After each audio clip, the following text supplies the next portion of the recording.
바다 낚시의 황금 성수기 가을. 물 오른 고기를 잡으러 전국에 있는 강태공들이 바다로 속속 모여듭니다. 하지만 낚시 인구가 늘어난 만큼 낚시 안전사고 역시 급증하고 있다는데요. 자칫 잘못하면 대형 사고로 이어져 물고기를 잡는 대신 사람을 잡는다고 합니다. 죽음을 부를 수도 있는 위험천만한 바다 낚시.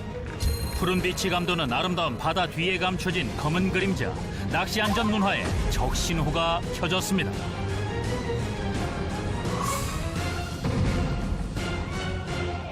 대한민국 무사고 프로젝트 안전의 조건 김용필입니다. 낚시 성수기를 맞아 낚시객들이 부쩍 늘었습니다. 그에 따라서 해양 안전사고도 증가했다는데요. 해양수산부가 발표한 2017년 해양사고 통계에 따르면 지난해 해양사고 발생 건수는 2,582건으로 전년 대비 11.9%가 증가했습니다.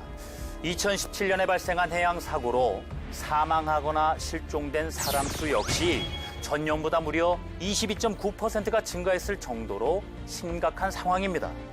그렇다면 현재 낚시 어선의 실태는 어떨까요? 보령 오천항으로 가보겠습니다. 이곳 오천항은 낚시철이면 하루 3,000명이 온다는 낚시 명당입니다. 그런데 새벽에 출조나갈 낚싯배들이 자욱하게 낀 해무에 발목이 묶였습니다. 안개로 출항이 통제되자 전전긍긍 대기 중인 선장과 낚시객. 4-5시까지 다 기다렸지 지금. 이런 상황이 자주 있나요? 안개 끼는 날이지. 허가를 해줄 때까지 하염없이 기다리시는 거예요? 네, 기다려. 한편 파출소도 비상사태.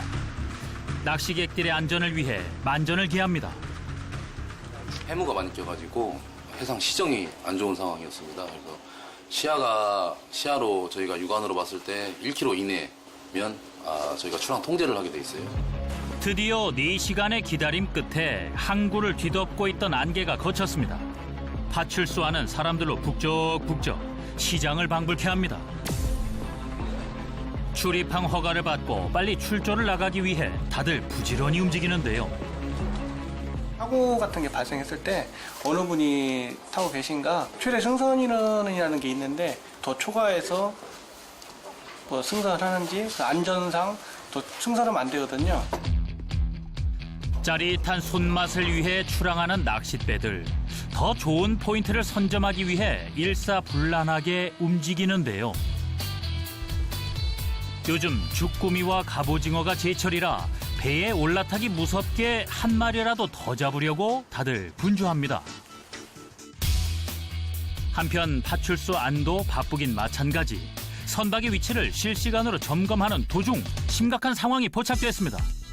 오늘 같은 경우에는 안개가 낀 시간이 좀 길어져가지고 그 일부 선장들이 그걸 참지 못하고 무단으로 이렇게 출항한 사례입니다. 안개로 출항이 통제된 사이에 그새를 못 참고 불법 출항한 선박들이 있는 것인데요. 증거를 잡기 위해 출동에 나섰습니다. 잘 잡히는 포인트가 곧 돈과 직결되기 때문에 해상에서도 과속 운항을 하거나 출항 시간을 지키지 않은 일부 몰지각한 선주들이 있다고 합니다. 출항 통제를 무시하고 나간 배들은 사전에 명단을 확보를 했고요. 지금은 저희 장비를 통해서 표출이 되기 때문에 그거를 통해서 저희가 해상에서 찾아서 체증을 하고 있습니다. 출항 통제를 어기고 무단으로 이미 출항한 선박은 40여 척으로 의심되는데 출항 제한 조치 위반으로 6개월 이하의 징역 또는 500만 원 이하의 벌금이 부과됩니다. 순찰 중 구조 신고가 들어왔습니다. 고장 선박 발생, 선명 광주 2호. 기관 고장으로 배가 움직이지 않아 도움을 요청한 것인데요. 혹시나 있을 2차 사고를 예방하기 위해 구조 지점으로 신속히 이동합니다. 네, 선장님 어디서 나오셨어요? 아침에. 네. 액션이 안 나와가지고요. 네.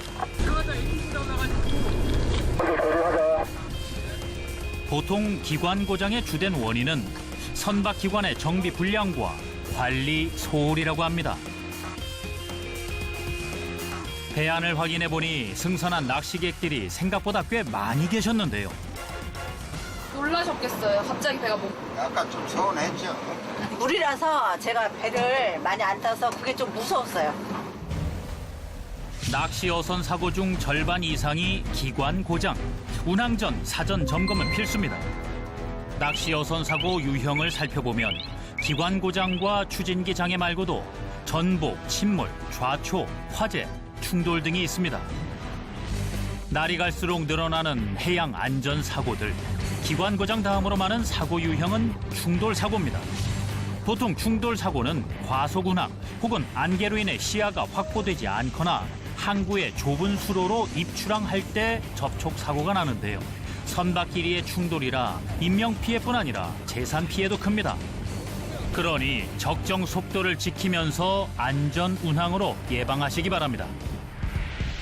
다음은 낚시 연안 사고 중 가장 많이 발생하는 갯바위 고립 사고인데요. 썰물 때 갯바위에 들어왔다가 낚시 산매경에 푹 빠져 희희낙낙하다 보면 어느새 밀물이 들어오는데요. 순식간에 물이 불어나면서 고립이 되고 맙니다. 바위에 간신히 서있던 낚시객, 바람에 촛불 꺼지듯 너울성 파도에 맥없이 빠져버리는데요. 던져 잡아요. 구조대가 늦었다라면 어떻게 됐을까? 아찔한 상황입니다. 자, 괜찮으니까 물에 들어갈게요. 오케이. 이분들 역시 갯바위에서 낚시를 하다 고립이 되고 말았는데요. 요즘처럼 날씨가 추워질 때는 저체온증이 더 쉽게 오기 때문에 자칫하면 사망에 이를 수도 있습니다. 고기를 많이 잡으면 좋긴 하겠지만 안전에 대한 안일한 생각이 죽음을 부를 수도 있다는 것을 왜 모르시는지.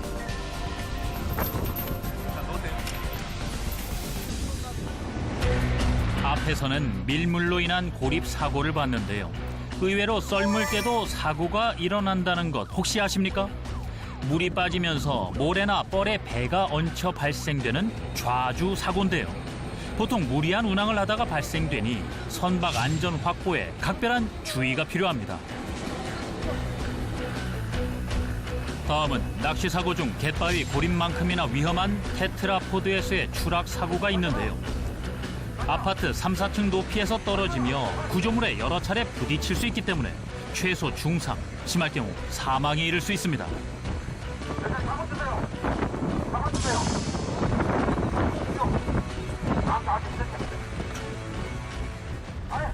다중이 이용하는 선박들이기 때문에 한번 사고 나면 많은 사람이 이렇게 다치고 그럴 수가 있기 때문에 좀 더 과하게 이렇게 처벌하고 있습니다.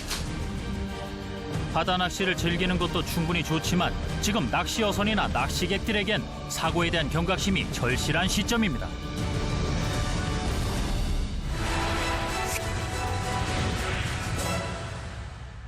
두 분 안녕하십니까? 네, 인사부터 드려야 되겠습니다.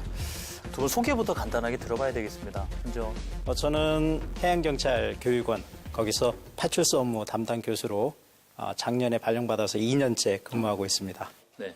예, 안녕하십니까. 저는 인천해양경찰서 신항만 파출소에 근무하고 있는 경장 이주훈입니다. 지금 현재 그 최선 현장에서 근무를 하고 계시는 거군요. 예, 네. 맞습니다. 오늘도 유독 피곤해 보이시는데요. 네, 혹시 밤샘 근무하셨나요? 예, 오늘 아침 9시에 퇴근했고 예, 요새 그 낚시철이라 주말에는 특히 더 바쁩니다. 바다의 안전을 위해서 불찰주야 지키시느라 정말 고생이 많으십니다. 본격적으로 우리 낚시와 관련된 안전사고 말씀을 나눠볼까 하거든요. 일단 우리 경장님 현장에서 보실 때 낚시하는 분들 주로 어떤 유형의 사고가 많이 일어나나요? 낚싯배의 경우에는 그 기관 고장 및 연료 고갈 등의 사전 출항 전 사전 점검이 제대로 이루어지지 않아 발생한 사고들이 대부분입니다. 자, 연료 고갈 실제 어떤 경험이 있으셨는지요?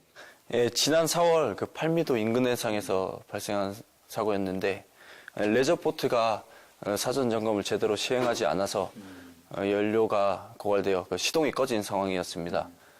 예, 그래서 저희 구조정이 출동을 해서 그 연료를 직접 전달한 사례였습니다. 교수님도 현장에 많이 계셨잖아요. 이제 또 하나 특이할 것은 구조적인 문제가 아닌가 싶은데 낚시 어선이 새벽에 이제 출발을 신고하고 나갈 때 포인트가 되는 곳을 선점하기 위해서 서로 경쟁적으로 나가게 됩니다. 포인트 잘 잡히는 곳. 그렇죠. 예. 예, 그러다 보니까 지정 속도, 안전 속도가 규정돼 있음에도 불구하고 그것을 과속 운행하다 보면은 충돌의 위험 사고도 높아지고 그럼으로써 이제 일어나는 사례가 종종 있었죠. 자, 그럼 배에서 일어나는 사고 말고도 우리 좀 연안, 뭐 해안가에서 낚시하다가도 사고가 많이 날까요? 어떤가요, 경장님?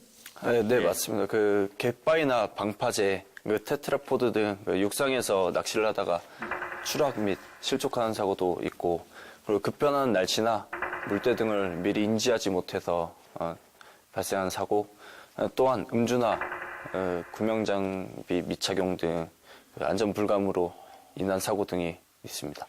저 바다 가보면 테트라포드 위에서 낚시하는 분들 자주 보는데 거기서도 사고가 제법 나는 모양이죠? 네, 상당히 납니다. 매년 사망 사고가 이제 10건 전후로 이렇게 난 걸로 제가 개인적으로 알고 그곳에서만? 있어요. 예. 테트라포드는 좀 역사적 연유로 좀 배경을 좀 알고 가면 재미있습니다. 네. 테트라포드라는 것이 2차 세계대전 때 독일하면은 뭐 생각나십니까? 독일하면 뭐 전차도 생각나고. 예, 전차 부대. 예. 그러니까 탱크가 프랑스로 이제 진격하면서 프랑스의 고민이 대형 구조물을 육상에 이제 탱크 길목이 되는 것을 막아놨는데 이 전쟁이 끝나고 나니까 이것을 처리할 게 이제 곤란한 거죠. 많이 쌓아놓긴 했는데 그래서 고민하다가 해안에 던져놓은 것인데 이것이 이제 효과가 좋은 거죠. 해안 방어 시설로 되는 것인데 여기 이제 고기가 많이 자란단 말이죠. 은신처가 되고 군집이 형성되면서 거의 낚시만 되면 이제 잘 잡힌다 이거죠. 거기 가서 하다 보면은 물리기가 끼고 또 이제 미끄러워서 한순간 대형화된 테트라포드가 겹겹이 쌓여 있으면 종종 떨어지게 되면은 골절은 기본이고 실신, 의식을 잃게 되고 또 떨어지면서 갑각류 같은 날카로운 그런 따개비 같은 것이 이제 형성되어 있을 때는 살점이 떨어져 나가게 되고 그러면서 이제 과다출혈, 저체온증.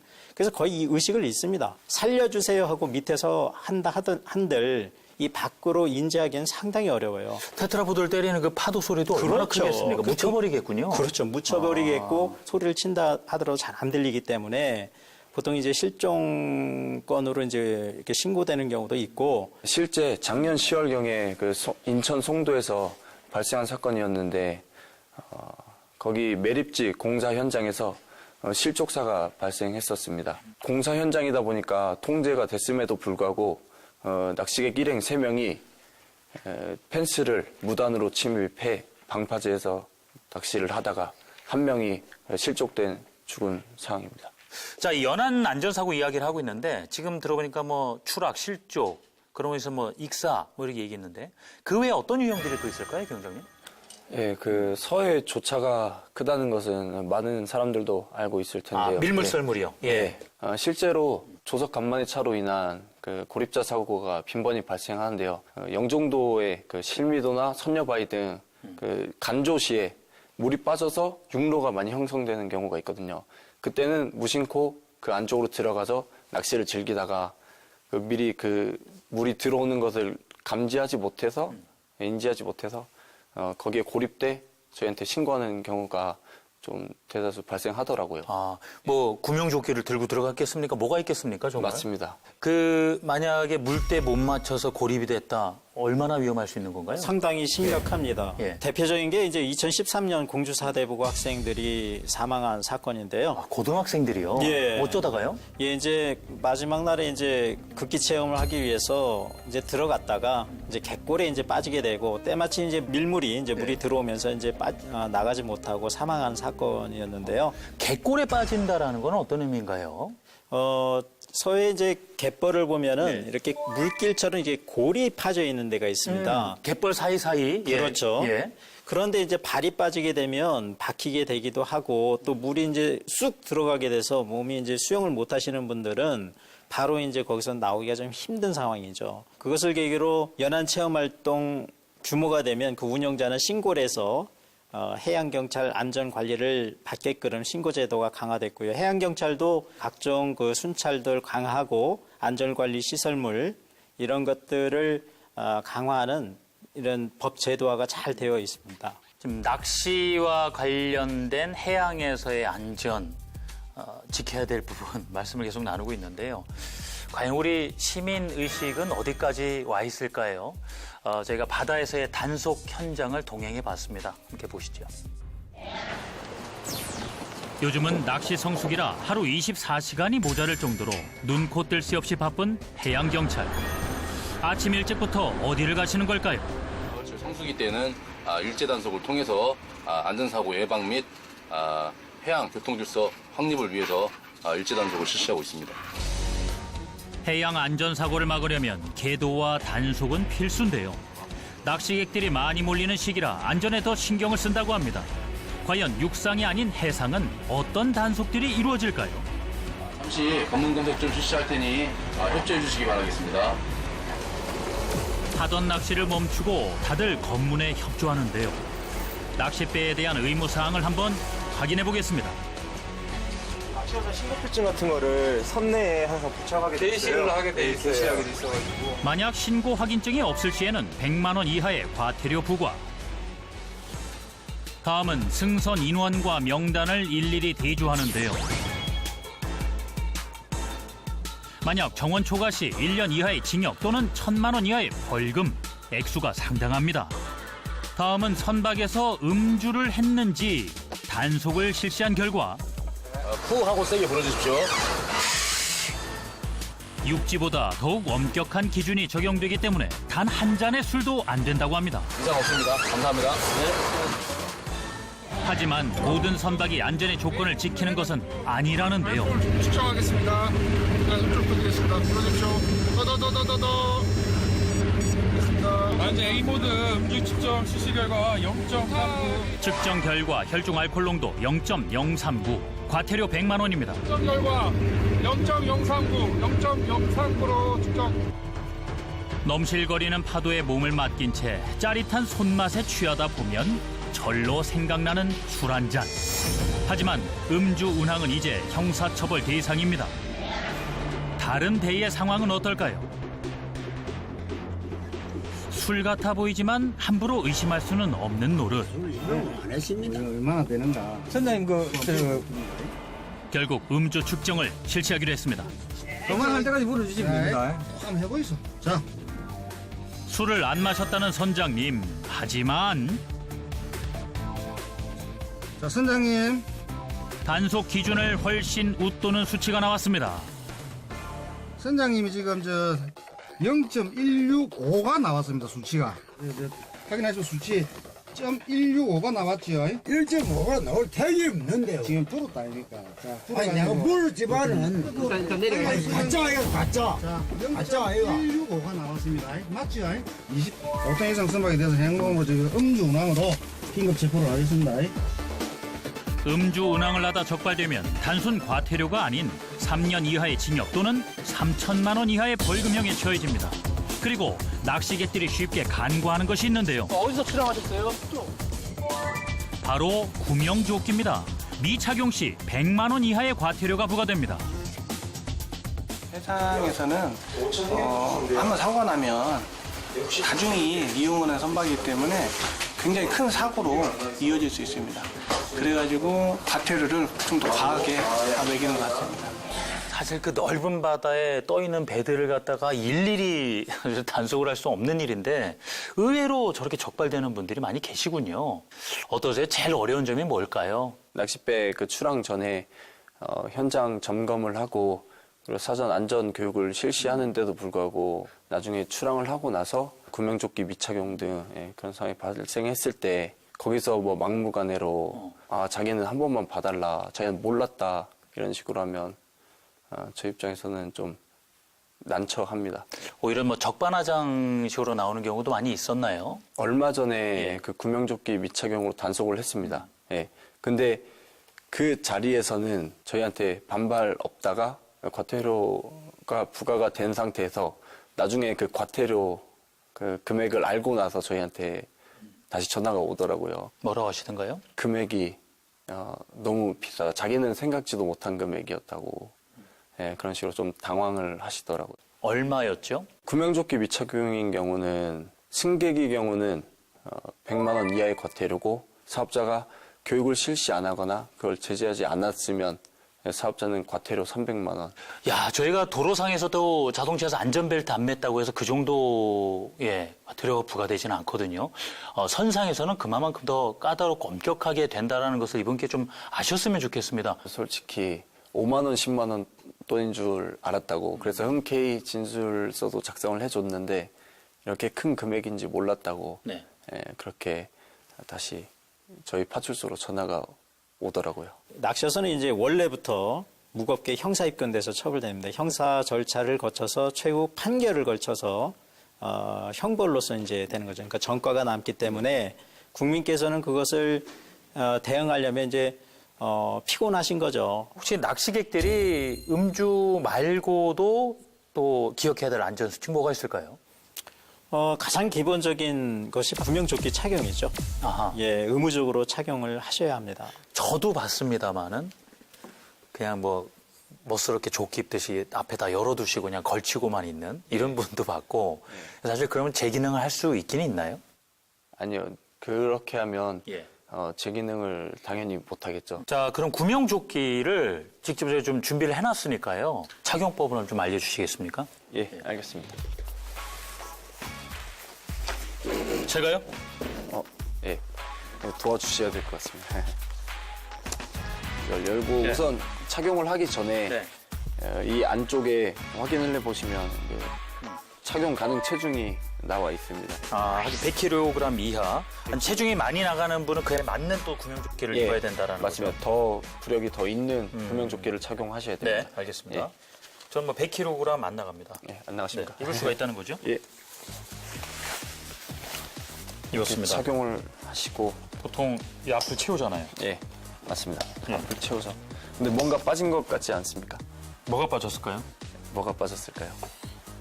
이 아래 이 생명줄이라고 이게 아하. 진짜 엄청 중요한 부분입니다. 예. 이 부분도 예. 똑같이 이 다리 쪽을 걸어줘야. 예, 구명조끼는 네. 부력이 있어서 물에 뜨지 않습니까? 근데 사람은 가라앉는 성질이 있어서 그래서 이게 이탈이 되는 상황이 발생합니다. 예, 이 구명조끼만 뜨니까 사람 몸이 이렇게 빠져버릴 수 있다? 예 맞습니다. 그래서 다리 고리를 꼭 쳐야 된다는 말씀이군요. 예, 이건 꼭 혼자서도 쳐야 하시는 됩니다. 거니까. 예, 맞습니다. 네. 예, 그다음에 옆에 보조자가 있으면 도움을 받아서 이 옆쪽 옆구리 쪽에도 딱 자기 사이즈에 맞게 잘 조여줘야 됩니다. 헐렁해져 버리면 예. 나중에 또 입술을 할 때 이게 흔들거리면서 얼굴에 상처를 주거나 시야를 가리는 경우가 생길 수 있거든요. 네. 이러면 끝나는 건가요, 그러면? 예, 우선 네. 몸통에 맞게. 이 구명조끼는 지금 올바르게 네. 착용이 된 상태입니다. 네, 이렇게 해서 구명조끼까지 말씀을 들어봤는데요. 그럼 실제로 배가 뒤집히거나 충돌하거나 이런 위급 상황에서 과연 그 안에 사람들은 어떻게 대처를 하는 것이 좋은가, 그 대응법에 대해서 저희 영상을 보고 난 뒤에 말씀을 더 나눠보겠습니다. 2018년 6월 19일 새벽 4시 45분경 제주 비양도 북서쪽 해상에서 화재로 낚싯배가 완전히 불에 타 침몰했는데요. 다행히 승선 인원 7명은 제주 해경에 의해 전부 구조됐습니다. 그리고 지난 5월에는 인천항에 정박 중이던 화물선에서 불이 나 67시간 사흘 만에 화재를 진압. 소방대원만 무려 840명이나 투입됐지만 5만 톤급 화물선 안은 온통 잿더미가 돼버렸습니다. 이렇게 선박 화재 사고는 최근까지 끊임없이 우리 주변 곳곳에서 일어나고 있습니다. 그래서 해양안전체험장을 찾아가 봤는데요. 이곳은 해양 레저의 저변 확대와 여객선 이용 증가로 해양 활동들이 늘어나는 요즘 해양 안전사고 위기 대처 능력을 높이기 위한 VR 가상 체험장입니다. 실제 구조했을 때 도움이 혹시 됐나요? 아무래도 금형대목 장비라든지 선박 탈출 요령 같은 것들에 대해서 가상현실이지만 체험을 해봄으로써 이제 더 와닿는 부분이 있고요.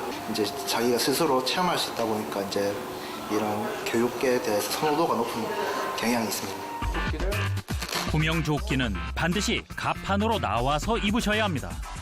자, 이제 배에 탑승해 볼까요?